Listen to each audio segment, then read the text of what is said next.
Hello students, आप सभी का श्री कन्या एकेडमी के डिजिटल प्लेटफॉर्म पे स्वागत है। मैं प्रताप सिंह, आपका हिस्ट्री का एजुकेटर, एक बार फिर आपके बीच हाजिर हूँ। ठीक है, तो आज की क्लास में हमारा टॉपिक है कक्षा 12 का पाठ 5 का टॉपिक है आपके। ठीक है, और वो है यूरोपियन का आगमन, भारत में यूरोपियन लोगों का आगमन। ठीक है, देखिए भारत क्या है कि प्राचीन काल से ही एक सोने की चिड़िया था। क्या था भारत? प्राचीन काल से ही क्या था? सोने की चिड़िया था। आप सभी सुनते आ रहे हैं कि भारत प्राचीन काल में क्या था? एक सोने की चिड़िया था। ठीक है, अब इस सोने की चिड़िया है भारत, अगर तो सोने की चिड़िया को पकड़ने वाले लोग भी बहुत होंगे। इसी वजह से भारत में प्राचीन काल से ही विदेशियों के आक्रमण होते रहे हैं। क्या होते रहे हैं? प्राचीन काल से ही भारत पे विदेशियों के आक्रमण होते रहे हैं। ठीक है, तो सबसे पहले यूनानी लोग आए जिन्हें हम यवन कहते हैं। ठीक है, यूनानी आए, शक लोग आए, ठीक है, कुषाण आए। ठीक है, उसके बाद में हम मध्यकाल की बात करते हैं तो मध्यकाल में सबसे पहले अरब लोग आए, मोहम्मद बिन कासिम। फिर आए तुर्क, मोहम्मद गोरी या महमूद गजनवी आया था। ठीक है, जिसने भारत पे 17 बार आक्रमण किया था। और प्रसिद्ध आक्रमण कौन सा था? सोमनाथ पे 1025 ईस्वी में। ठीक है, और फिर आए मुगल लोग और फिर आए यूरोपियन लोग। यूरोपियन लोगों में कई देशों के जो लोग थे, यूरोप तो आपको पता है महाद्वीप है और वहाँ पे अलग अलग देश हैं। ठीक है, तो यूरोपियन लोगों में अपने आए थे पुर्तगाली, प्रमुख रूप से कौन कौन आए थे? पुर्तगाली, डच लोग आए थे, फ्रांसीसी आए थे और अंग्रेज आए थे। ठीक है, कौन कौन आए थे? फ्रांसीसी और अंग्रेज आए थे। ठीक है, प्रमुख रूप से, बीच में डेनिश भी आते हैं, तो ये आए थे। अब बात आती है कि भारत में आने का कारण क्या था। प्रमुख रूप से भारत में आने का कारण क्या था? तो इसमें हमारा सिद्धांत आता है 3G सिद्धांत, प्रमुख रूप से आता है। कौन सा सिद्धांत आता है? 3G सिद्धांत आता है। शॉर्ट में याद करने का तरीका है 3G यानी कि 3G। 3G यानी कि 3G। पहली जी से होता है आपका गोल्ड। पहले जी से क्या होता है? गोल्ड होता है। गोल्ड यानी कि धन प्राप्त करने के लिए। क्या आता है? धन प्राप्त करने के लिए। भारत सोने की चिड़िया है। क्या है? सोने की चिड़िया है। तो सभी लोग भारत में धन प्राप्त करने के लिए भारत पे आक्रमण किया था। उन सभी का एक मोटिव यही था कि भारत पे आक्रमण करेंगे और हमें क्या प्राप्त होगा? धन प्राप्त होगा। प्राचीन काल से अभी तक, यानी कि यूरोपियन लोगों के आगमन तक का जो आने का जो मेन पर्पज है, जो मुख्य उद्देश्य है, वो क्या है? धन प्राप्त करना। चाहे वो यवन लोग हो, चाहे वो अरब लोग हो, चाहे तुर्की हो, चाहे मुगल हो, चाहे यूरोपियन लोग हो। ठीक है, चाहे बीच में नादिर शाह आया हो, ठीक है, चाहे बाद में अहमद शाह अब्दाली आया हो, तो सभी लोगों का एक ही मकसद था और वो क्या था? धन प्राप्त करना। ठीक है, तो ये हो गया। फिर दूसरा आता है गॉड। दूसरा क्या आता है? गॉड। गॉड यानी कि धर्म का प्रचार। अपने धर्म का प्रचार करने के लिए। क्या करने के लिए? अपने धर्म का प्रचार करने के लिए। गॉड यानी कि अपने धर्म का प्रचार करने के लिए वे लोग आए थे।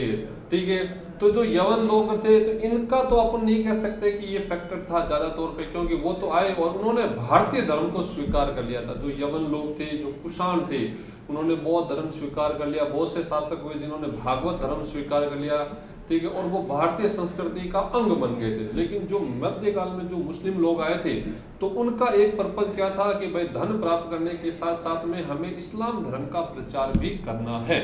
क्या करना है? इस्लाम धर्म का प्रचार भी करना है। भारत को एक इस्लामिक देश बनाना है। तो ये भी उनका एक मकसद था। ठीक है, जो प्राचीन काल में विदेशी आक्रमण आए तो उनका तो उद्देश्य क्या था? साम्राज्य विस्तार की भावना थी। और दूसरा, साम्राज्य विस्तार तो सभी की एक भावना है, और गोल्ड प्राप्त करना था, यानी कि धन प्राप्त करना था। जो मध्यकाल में आए लोग, जैसे अरब लोग हैं, चाहे तुर्की लोग हैं, चाहे मुगल है, तो उनका उद्देश्य क्या था? धन प्राप्त करने के साथ में अपने धर्म का प्रचार करना। धन के साथ धर्म का प्रचार करना। क्या करना? धन के साथ में धर्म का प्रचार करना था। ठीक है, फिर आता है तीसरा ग्लोरी, यानी कि यश प्राप्त करना। क्या आ गया आपके? यश प्राप्त करना। यश प्राप्त करना। अब ग्लोरी यानी कि आप कहीं जाते हो, और दूसरे देश को जीतते हो, तो ये आपकी एक उपलब्धि है और बड़ी उपलब्धि है, जिससे आपका समाज में या अपनी सोसाइटी में, अपने देश में नाम होता है, इतिहास में नाम होता है। और इतिहास में नाम हुआ है, हम पढ़ रहे हैं उनके बारे में कि भाई पहला अरब आक्रमणकारी कौन था जिसने भारत को जीता, मोहम्मद बिन कासिम। पहला तुर्क आक्रमणकारी कौन था, सुबुक्तगीन था। सुबुक्तगीन का बेटा कौन था, महमूद गजनवी, जिसने भारत पे 17 बार आक्रमण किया, सोमनाथ मंदिर को लूटा तोड़ दिया। फिर कौन आए, फिर भारत में आए मुगल लोग, पहला मुगल शासक कौन था, बाबर था। तो ये इतिहास में नाम है, ये उनकी उपलब्धियां हैं। हालांकि हम ये मानते हैं कि वो विदेशी लोग थे, उन्होंने हमें गुलाम बनाया, लेकिन अगर हम पूरे वैश्विक परिप्रेक्ष्य में देखें तो ये उनकी उपलब्धियां थी। क्या थी, उपलब्धियां थी। और एक कारण और मान सकते हैं हम, साम्राज्य विस्तार की भावना। क्या है, साम्राज्य विस्तार। सभी का यही आकांक्षा रहती है, जितने भी बाहरी या विदेशी शासक है तो उनकी, या भारतीय शासक भी मान लीजिए, तो सभी की एक ही आकांक्षा रहती है कि अधिक से अधिक साम्राज्य का क्या हो, विस्तार हो। अधिक से अधिक साम्राज्य का क्या हो, विस्तार हो। मेरा साम्राज्य सबसे बड़ा साम्राज्य, संपूर्ण विश्व पे मैं फतेह कर लूं। सिकंदर इसी ख्वाब से निकला था कि मैं संपूर्ण विश्व को क्या करूंगा, फतेह करूंगा। तो उसने मिस्र को जीता, फारस को जीता, और फिर वो भारत की तरफ बढ़ा। और भारत के शासक, ठीक है ना, पंजाब और हिमाचल के शासक पोरुष को उसने झेलम नदी के किनारे पराजित किया था, लेकिन व्यास नदी के आगे वो बढ़ नहीं पाया था। ठीक है, तो लेकिन उस समय की उसने बड़ी बड़ी सभ्यताओं को, मिस्र को पराजित कर दिया था, ईरान को पराजित कर दिया था, जो फारस की सभ्यता कहलाती थी, पर्शिया, ठीक है, उनको पराजित कर दिया था। ठीक है, तो काफी बड़े भूभाग को जीता था, तो वो एक विश्व विजेता था, और भारत को पूरा नहीं जीत पाया। ठीक है, तो साम्राज्य विस्तार को लेकर भाई सिकंदर का यश हो गया, दूसरे देश को जीतना, यानी कि वो ग्लोरी प्राप्त करना चाहता था समाज में, ठीक है ना, पूरे विश्व के इतिहास में अपना नाम करना चाहता था। तो 3G सिद्धांत याद रखिएगा, आक्रमण के 3 कारण हो गए। ठीक है, और साम्राज्य विस्तार आप ऐड कर लीजिए। अब देखिए, मध्यकाल तक की बात भूल जाइए, अब यूरोपीय चैप्टर शुरू होता है, यूरोपियों का आगमन। और जहां से यूरोपियों का आगमन होता है, वहीं से किसकी शुरुआत होती है, आधुनिक भारत की शुरुआत होती है। जहां से यूरोपियों का आगमन होता है, वहां से आधुनिक भारत की शुरुआत होती है। किसकी शुरुआत होती है, आधुनिक भारत। देखिए, इतिहास को मोटे तौर पर 3 भागों में बांटा गया है। एक आता है प्राचीन भारत, एक मध्यकालीन, और एक आता है आधुनिक। कहां पे आता है, आधुनिक। ठीक है, तो यहाँ पे मुस्लिम आक्रमण से लेकर यूरोपियों के आने से पहले तक का जो काल है वो मध्यकाल में आता है। यानी कि मुस्लिम आक्रमण से लेकर यूरोपियों के आने से पहले तक का जो काल है वो मध्यकाल में आता है, और यूरोपियों के आगमन से लेकर स्वतंत्रता प्राप्ति तक का जो काल है वो किस में आता है, आधुनिक काल में आता है। किस में आता है, आधुनिक काल में आता है। ठीक है, और प्राचीन काल में क्या आता है कि भाई मुस्लिम आक्रमण तक और मनुष्य की उत्पत्ति से लेकर मुस्लिम आक्रमण तक का जो इतिहास है वो किस में आता है, प्राचीन काल में आता है। तो जिसमें सिंधु घाटी सभ्यता, वैदिक सभ्यता, जैन धर्म, बौद्ध धर्म, मौर्य साम्राज्य, गुप्त साम्राज्य, हर्षवर्धन जो प्रमुख रूप से चैप्टर है, और मध्यकाल में अरब आक्रमणकारी, मुस्लिम आक्रमणकारी, मुगल साम्राज्य, ये प्रमुख चैप्टर है। मराठा, सूफीवाद, भक्ति आंदोलन, और आधुनिक में आपके पता ही है, ठीक है, भारतीय स्वतंत्रता संग्राम, कांग्रेस, 1857 की क्रांति, ये सभी किस में आते हैं, आधुनिक चैप्टर में आते हैं। ठीक है, और जो हमारा जो 12th का सिलेबस है और उसमें सभी ये हमारे जो तीनों पार्ट हैं, तीनों पार्ट ही हमें पढ़ने हैं। तो सभी तीनों हिस्सों से कुछ ना कुछ लिया गया है। जैसे पार्ट 1, 2, 3 है वो प्राचीन भारत से संबंधित है। पार्ट जो 1, 2, 3 है 12th के हमारे, वो किससे संबंधित है, वो प्राचीन भारत से संबंधित है। और जो मध्यकाल है पार्ट 4, 5 और सॉरी प्रमुख रूप से 4 पार्ट ये जो मध्यकाल से संबंधित है, और 4 और सॉरी ये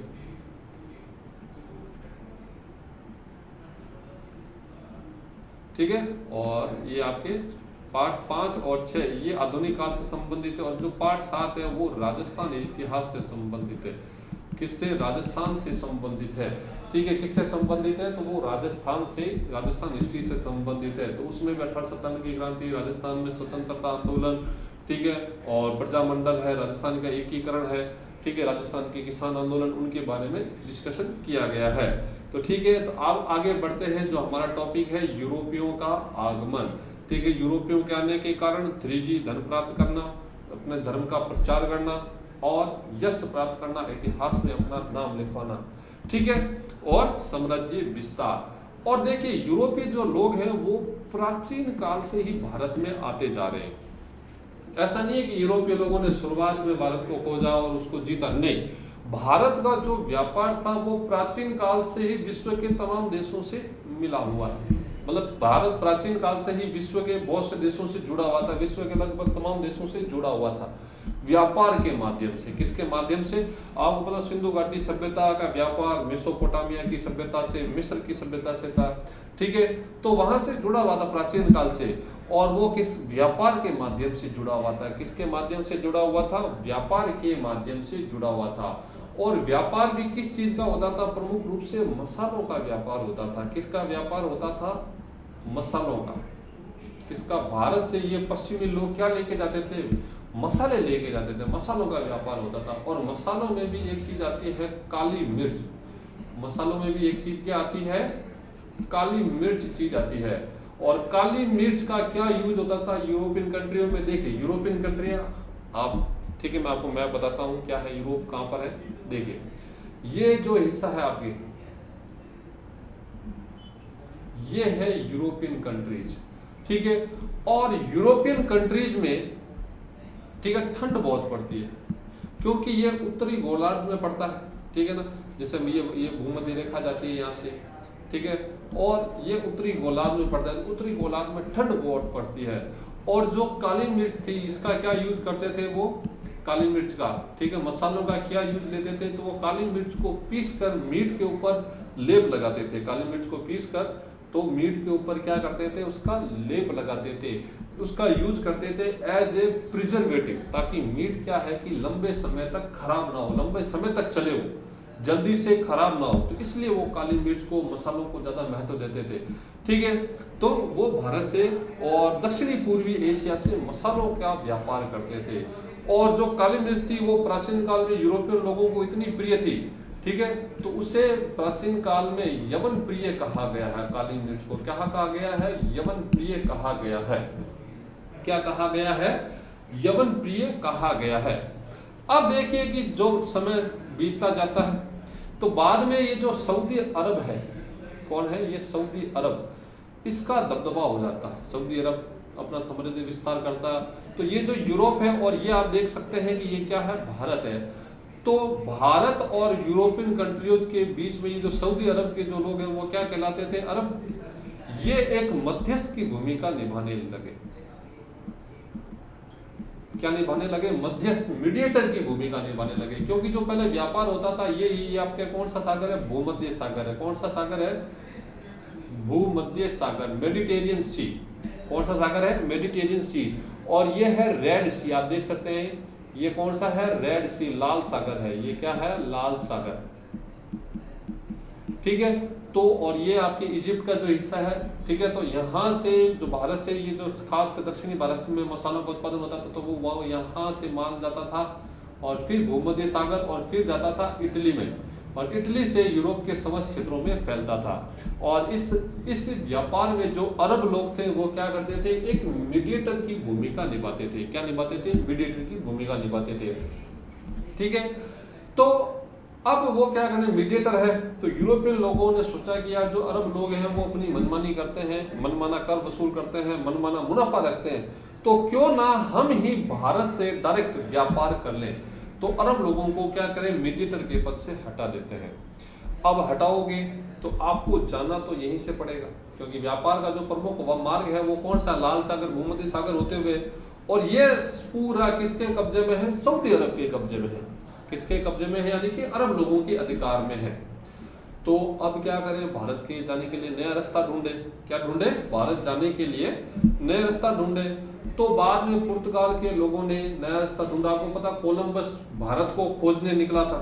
कोलंबस, स्पेन वासी कोलंबस, स्पेन वासी जो कोलंबस था वो भारत को खोजने निकला था स्पेन से, लेकिन उसको जाना था यूं, लेकिन वो रास्ता भटक के कहाँ पहुंच गया, अमेरिका पहुंच गया। तभी तो उसने वहां के लोगों को क्या नाम दिया, रेड इंडियंस। तभी तो उसने वहां के लोगों को क्या नाम दिया, रेड इंडियंस नाम दिया, कोलंबस जिसने अमेरिका को खोजा था। ठीक है, बाद में वास्को डिगामा होता है पुर्तगाल का, वो जाता है आपके यहाँ से, ये यहाँ पे एक है आशा अंतरिक्ष द्वीप, Cape of Good Hope, Cape of Good Hope जिसे बोलते हैं आशा अंतरिक्ष द्वीप।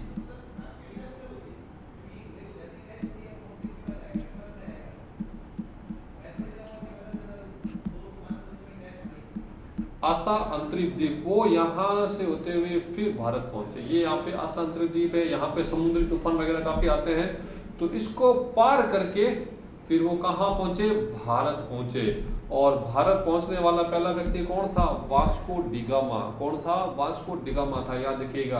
तो बात समझ में आ गई कि भाई यूरोपीय लोग भारत से व्यापार करते थे, प्राचीन काल से ही करते आ रहे। ठीक है, तो ऐसा नहीं है कि वो मध्यकाल में या आधुनिक काल में ही भारत के लोगों से जुड़े हो।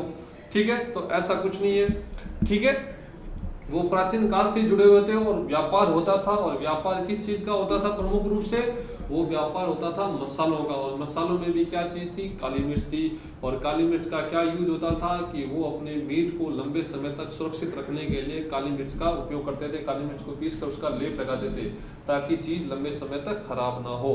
और काली मिर्च एज ए प्रिजर्वेटिव के तौर पर काम करती थी।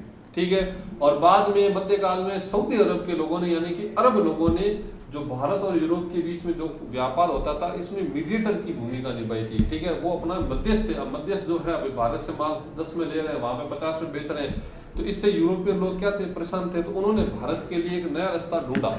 ठीक है, और वो पूरा अफ्रीका महाद्वीप को पार करके आता था भारत। और भारत आने वाले पहले व्यक्ति कौन थे, वास्को डिगामा थे, याद रखिएगा। तो भारत में जो सबसे पहले विदेशी आए यूरोपियन लोगों में से, वो कौन थे, पुर्तगाली थे। और सबसे लास्ट में भी यही गए। सबसे पहले पुर्तगाली आए और सबसे लास्ट में गए, याद रखिएगा, पुर्तगाली।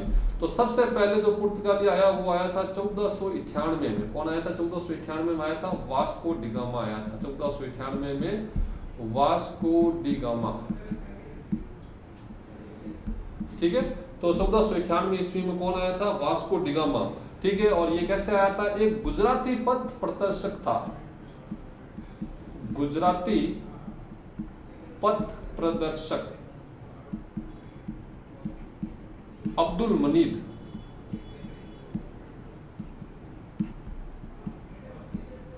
इसकी सहायता से आया था। ठीक है ना, तो इसी ने गाइड किया था। अब्दुल मनीद एक गुजराती पथ प्रदर्शक था, इसकी सहायता से वास्को डिगामा आया था। और कहां पर आया था, कालीकट, केरल में है कालीकट। कहां पर है, केरल में कालीकट। और कालीकट के जो शासक थे जैमोरिन, जैमोरिन ने वास्को डिगामा का स्वागत किया था। कालीकट के राजा जैमोरिन ने वास्को डिगामा का स्वागत किया था। ठीक है, तो याद रखिएगा। तो पहला पुर्तगाली या पहला यूरोपीय जो भारत पे आया था वो कौन था, वास्को डिगामा था। और ये गुजराती पथ प्रदर्शक अब्दुल मनीद की सहायता से आया था और कालीकट में आया था। कालीकट कहाँ पर है, केरल में है। और केरल के जो कालीकट के राजा थे जैमोरिन, जैमोरिन ने वास्को डिगामा का स्वागत किया था। और जब वास्को डिगामा अपना जहाज मसालों से भर के लेके गया यहाँ से, तो उसको कहते हैं कि 60 गुना फायदा हुआ। कितना फायदा हुआ, 60 गुना फायदा हुआ। यानी कि 1 रुपए की चीज के पीछे उसको 60 रुपए मिले थे, याद रखिएगा। ठीक है, 60 गुना फायदा हुआ। और बाद में पुर्तगालियों ने अपना पहला व्यापारिक केंद्र 1503 ईस्वी कहां पर खोला, कोचीन में खोला। पहला व्यापारिक केंद्र पुर्तगालियों का, पहला व्यापारिक केंद्र। ठीक है, पहला व्यापारिक केंद्र कहां पे खोला था, कोचीन 1503 ईस्वी में खोला था पुर्तगालियों ने। और पहला पुर्तगाली वायसराय था आपके, पहला पुर्तगाली वायसराय, पहला पुर्तगाली वायसराय था आपके अल्मेडा। यह आया था आपके 1505 में। कौन था? अल्मेडा। ठीक है, अल्मेडा था, अल्मेडा।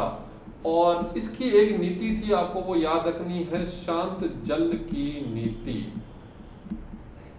शांत जल की नीति, इसे बोलते हैं ब्लू वाटर पॉलिसी।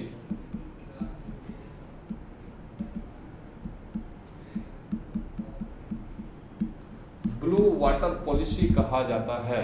और ये ब्लू वाटर पॉलिसी थी क्या? कि समुद्र पर एकाधिकार रखो। भारत के व्यापार पर यदि अधिकार रखना है तो समुद्र पर एकाधिकार रखो, याद रखिएगा। ठीक है ना, समुद्र पे क्या रखो? एकाधिकार रखो, शांत जल की नीति, ब्लू वाटर पॉलिसी। यानी कि पुर्तगालियों ने क्या कर लिया? पूरे समुद्र को अपने अधिकार में ले लिया। यदि समुद्र में अपना जहाज उतारना है तो पुर्तगालियों की अनुमति आवश्यक है, पुर्तगालियों से परमिशन लेना आवश्यक है, क्योंकि उनका जहाज भी बड़ा बहुत ताकतवर था और कोई भी समुद्र में पुर्तगालियों से जीत नहीं सकता था। कोई बिना अनुमति के उधर उतरता तो उस जहाज को डुबो दिया जाता था। ठीक है, और पुर्तगालियों की से जो पानी में उतरने के लिए उनको टैक्स देना पड़ता था। समुद्र के माध्यम से अगर आपको व्यापार करना है, अगर आप जहाज लेके जाना चाहते हैं तो आपको पुर्तगालियों को क्या देना पड़ेगा? टैक्स देना पड़ेगा। क्या देना पड़ेगा? जिसे बोलते थे कार्टज सिस्टम। जो परमिट मिलता था उसे क्या बोलते थे? कार्टज सिस्टम कहा जाता था। क्या कहा जाता था? कार्टज सिस्टम कहा जाता था। और पुर्तगालियों ने लगभग 100 वर्षों तक समुद्र पर अपना एकाधिकार रखा था। क्या रखा था? समुद्र पर अपना एकाधिकार रखा था। आगे देखते हैं। ठीक है, अब दूसरा जो पुर्तगाली वाइसराय था वो था आपके, दूसरा पुर्तगाली वाइसराय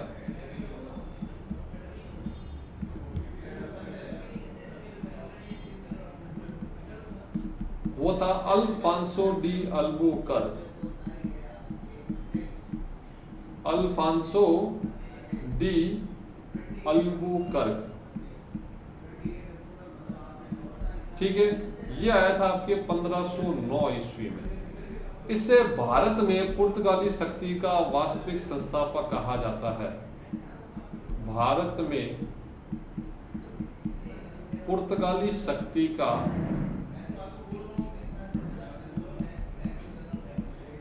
वास्तविक संस्थापक कहा जाता है।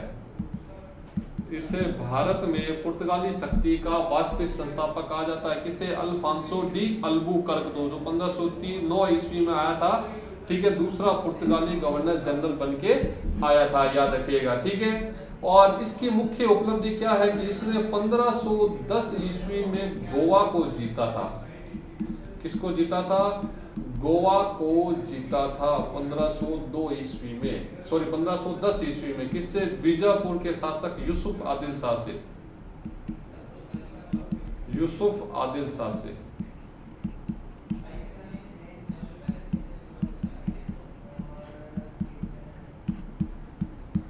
ठीक है, तो ये बात याद रखनी है। और इसने गोवा में सती प्रथा पर बैन लगाया था। गोवा में सती प्रथा पर प्रतिबंध, सती प्रथा पर प्रतिबंध लगाया था। गोवा में सती प्रथा पर इसने क्या लगाया था? प्रतिबंध लगाया था, याद रखिएगा। गोवा में सती प्रथा पर इसने प्रतिबंध लगाया था। और पुर्तगाली पुरुषों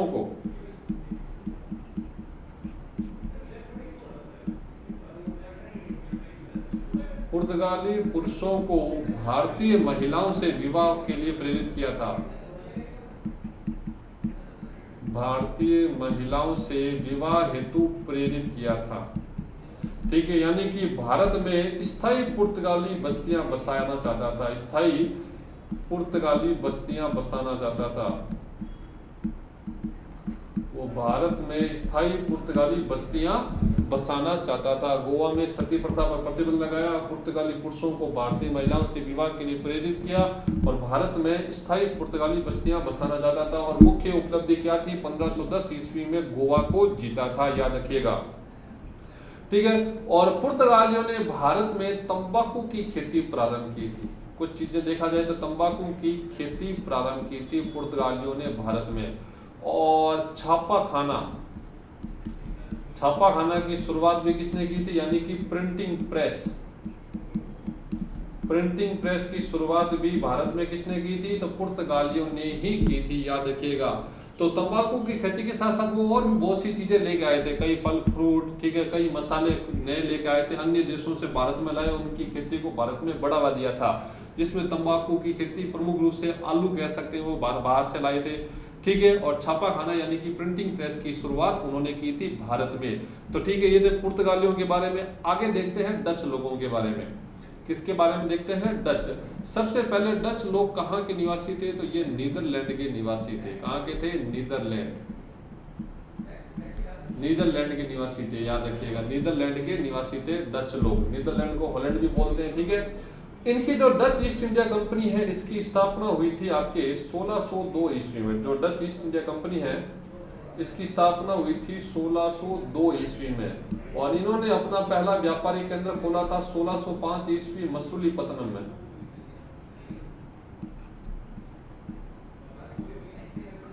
इन्होंने अपना पहला व्यापारिक केंद्र कहाँ खोला था?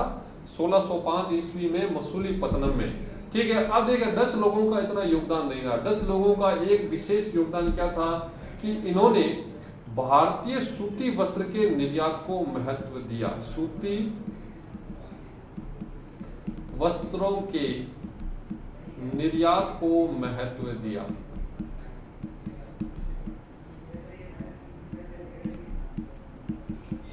ठीक है। वो भारत से मसालों के निर्यात को महत्व नहीं देते थे। नीदरलैंड के जो लोग थे, डच लोग थे। तो ये आए, इन्होंने अपनी कंपनी की स्थापना कब की थी? 1602 ईस्वी में। भारत में पहला व्यापारिक केंद्र 1605 मसूलीपट्टनम में। और ये सूती वस्त्रों के निर्यात को क्या करते थे? ज्यादा महत्व देते थे, याद रखिएगा। सूती वस्त्रों के निर्यात को क्या करते थे? ज्यादा महत्व देते थे, ठीक है। और ये क्या करते हैं कि भारत से सूती कपड़ा लेके जाते थे और उसको इंडोनेशिया में बेचते थे। इंडोनेशिया बेचने का मतलब यानी कि वो उस सूती वस्त्र के बदले इंडोनेशिया में, तो वहां से मसाला लेते थे और फिर उन मसालों को यूरोपियन कंट्रीज में सप्लाई करते थे, ठीक है। तो वहां भारत से सूती कपड़ा लेके जाते, इंडोनेशिया में उस कपड़े के बदले मसाले लेते, इंडोनेशिया, मलेशिया में, ठीक है। और फिर वो मसालों को यूरोपियन कंट्रीज में सप्लाई करते थे, ठीक है। और फिर आता है आपके 1759 ईस्वी में। 59 ईस्वी में बेदरा का युद्ध होता है। ये होता है डच और अंग्रेजों के बीच में। डच और अंग्रेजों के बीच में हो जाता है, और इस युद्ध में डच पराजित हो जाते हैं और भारत में उनकी गतिविधियां क्या हो जाती है? समाप्त हो जाती है। भारत में उनकी गतिविधियां क्या हो जाती है? समाप्त। बेदरा का युद्ध होता है। कौन सा युद्ध होता है? बेदरा का युद्ध होता है, याद रखिएगा। कौन सा युद्ध होता है? बेदरा का युद्ध होता है, ठीक है। आगे देखते हैं नेक्स्ट आते हैं भारत में अंग्रेज। देखिए, जो अंग्रेज ईस्ट इंडिया कंपनी है, उसकी स्थापना हुई थी 1600 ईस्वी में, ठीक है। और जो डच थे, उनकी स्थापना हुई थी 1602 ईस्वी में। लेकिन भारत में आने का क्रम बदल जाता है। अगर कंपनी स्थापना का क्रम है तो डच ईस्ट इंडिया कंपनी जो अंग्रेजों की थी, उसकी स्थापना पहले हुई थी, लेकिन अंग्रेज भारत में बाद में। जो उनका पहला व्यापारिक केंद्र था वो कब स्थापित हुआ था? 1613 ईस्वी में। कहां पर? सूरत में। जबकि डच लोगों ने 1605 ईस्वी में ही स्थापित कर लिया था, और वो कहां पर था? मसूलीपट्टनम में। और आपके अगर पूछा जाए कि पुर्तगालियों का पहला व्यापारिक केंद्र 1503 ईस्वी कहां पर? कोचीन में। कहां पर? कोचीन में, ठीक है। तो अंग्रेजों, जो अंग्रेजी ईस्ट इंडिया कंपनी थी, स्थापना 1600 ईस्वी में, और उनका पहला व्यापारिक केंद्र 1613 ईस्वी सूरत में। तो इसके बीच में भी भारत में व्यापार करने की परमिशन प्राप्त करने के लिए कई अंग्रेज आए थे। तो 1608 में आया था आपके कैप्टन हॉकिंस। कौन आए थे? कैप्टन हॉकिंस आए थे।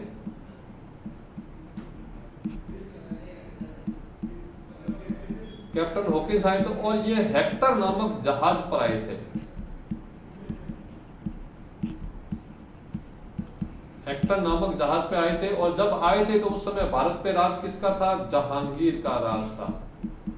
जहांगीर शासन कर रहा था। कौन कर रहा था? जहांगीर। जहांगीर ने इसको फिरंगी खां की उपाधि दी थी। किसकी? फिरंगी खां की उपाधि दी थी, लेकिन व्यापार करने की परमिशन नहीं दी थी। जहांगीर ने इसको फिरंगी खां की उपाधि दी थी और 400 का मनसब भी दिया था, लेकिन व्यापार करने की अनुमति नहीं दी। और इसके पीछे वजह क्या था? वो वजह थी पुर्तगाली लोग इसके पीछे की वजह थे। पुर्तगाली कैसे? पुर्तगालियों का समुद्र पर एक अधिकार था, समुद्र पर अधिकार था, ठीक है। अगर वो अंग्रेजों को परमिशन दे देते तो पुर्तगाली क्या करते, हज के जहाजों को रोक लेते। जो हज यात्रा के लिए जो जहाज जाते थे उनको क्या करते थे, रोक लेते थे। इसलिए जहांगीर को पुर्तगालियों के दबाव में अंग्रेजों को परमिशन नहीं दी थी व्यापार करने की। लेकिन बाद में आके चल के 1612 ईस्वी में अंग्रेजों ने पुर्तगालियों को क्या कर दिया, समुद्र के युद्ध में पराजित कर दिया। ठीक है, क्या कर दिया, 1612 ईस्वी में अंग्रेजों ने पुर्तगालियों को समुद्र में पराजित कर दिया। और अब समुद्र की नई ताकत कौन थे, अंग्रेज थे। अब समुद्र की नई ताकत कौन थे, देखिए पुर्तगालियों ने 100 साल तक राज किया और बाद में कौन आए, अंग्रेज आए। ठीक है, और अंग्रेजों ने पुर्तगालियों को हरा करके समुद्र के वो नायक बन गए, कैप्टन बन गए। अब समुद्र पर अधिकार किसका था, अंग्रेजों का था। ठीक है, और इसी आगे चलते हुए फिर उन्हें भारत में व्यापार करने की परमिशन भी मिल गई थी और इन्होंने 1613 ईस्वी में सूरत में व्यापार करने की मतलब व्यापारिक केंद्र खोला था। यदि प्रश्न आए कि भारत में अंग्रेजों को व्यापार करने की इजाजत किसने दी थी, तो उसमें आंसर क्या आएगा, जहांगीर ने दी थी। क्योंकि 1613 ईस्वी में कौन शासक होता है, जहांगीर शासक होता है। ठीक है, तो ये जहांगीर था। फिर 1615 ईस्वी में आता है आपके सर टॉमस रो। ये और रियायतें प्राप्त करने के लिए आता है, जहांगीर के समय में ही आता है, सर टॉमस रो आता है, याद रखिएगा। ठीक है, और अगर आगे बात करें तो बाद में आता है आपके 1715 ईस्वी में। कब, 1715 ईस्वी में फर्रुखशियर राजा होता है, मुगल शासक। कौन होता है, फर्रुखशियर। और इसके समय आता है आपके जॉन सुरमन। जॉन सुरमन के नेतृत्व में ब्रिटिश दूत मंडल आता है। कौन आता है, ब्रिटिश दूत मंडल आता है। क्या आता है, ब्रिटिश दूत मंडल आता है जॉन सुरमन के नेतृत्व में। किसके समय में आता है, आपके मुगल शासक फर्रुखशियर के समय में आता है। और जॉन सुरमन के साथ में होता है एक डॉक्टर हैमिल्टन। कौन होता है, डॉक्टर हैमिल्टन होता है। कौन होता है, डॉक्टर हैमिल्टन होता है। कौन होता है, डॉक्टर हैमिल्टन होता है, याद रखिएगा। जॉन सुरमन के नेतृत्व में ब्रिटिश दूत मंडल आता है, किसके समय में, फर्रुखशियर के समय में। और इनके साथ में एक डॉक्टर आता है, हैमिल्टन।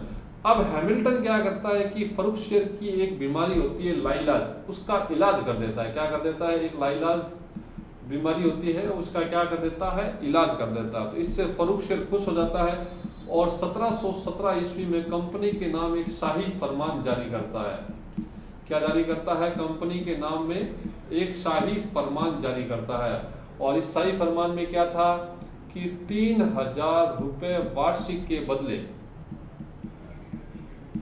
3000 रुपए वार्षिक के बदले बिना सीमा शुल्क, बंगाल में बिना सीमा शुल्क, बंगाल में बिना सीमा शुल्क व्यापार करने की अनुमति दे दी जाती है। बिना सीमा शुल्क व्यापार करने की अनुमति दे दी जाती है। कौन देता है, फर्रुखशियर देता है। किसे, कंपनी को देता है, जो ईस्ट इंडिया कंपनी होती है अंग्रेजों की। और क्यों देता है, क्योंकि जो ब्रिटिश दूत मंडल आया था जॉन सुरमन के नेतृत्व में, उसमें एक व्यक्ति होता है डॉक्टर हैमिल्टन। और ये क्या होता है, डॉक्टर होता है जो फर्रुखशियर की बीमारी का इलाज कर देता है। क्या कर देता है, फर्रुखशियर की बीमारी का इलाज कर देता है। और फर्रुखशियर इससे खुश होकर 1717 में कंपनी के नाम एक शाही फरमान जारी करता है, जिसमें 3000 रुपए वार्षिक के बदले बंगाल में बिना सीमा शुल्क व्यापार करने की अनुमति दे देता है।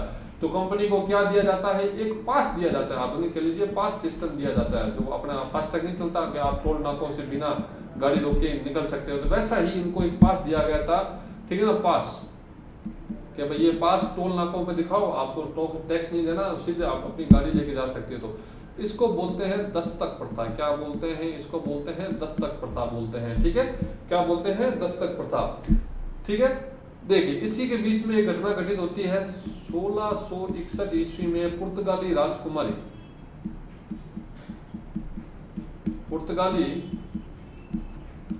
राजकुमारी कैथरीन का विवाह